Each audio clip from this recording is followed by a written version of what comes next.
மாண்புமிகு பாதுகாப்புத்துறை அமைச்சர் தனது பேச்சில் ஒரு முறை கூட மறந்து கூட கர்னல் சோஃபியா குரேஷிக்கு ஏற்பட்ட அவமானத்தை, அவமதிப்பை மத்திய பிரதேசத்தினுடைய உங்கள் எம்பி விஜய் ஷா பேசியதை கண்டித்து ஒரு வார்த்தை பேசவில்லை. ஏன்? அதே போல பகல்காம் தாக்குதலின் போது சுற்றுலா பயணிகளை காப்பாற்ற குதிரை ஓட்டி தன் உயிரை கொடுத்தான் அதில் ஷாவினுடைய வீரத்தை பாராட்டி ஒரு வார்த்தை நீங்கள் பேசவில்லை.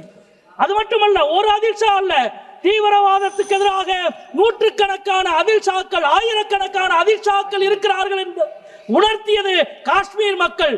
அந்த காஷ்மீர் மக்களினுடைய ஒருமைப்பாட்டை அங்கீகரித்து ஒரு வார்த்தை நீங்கள் பேசவில்லை. வேதனையோடு நாங்கள் சொல்லுகிறோம், மத ரீதியான வேறுபாடுகளை பயங்கரவாதத்தை வைத்து அதிகரிக்க முடியாது என்பதுதான் இந்தியா சொல்லுகிற செய்தி.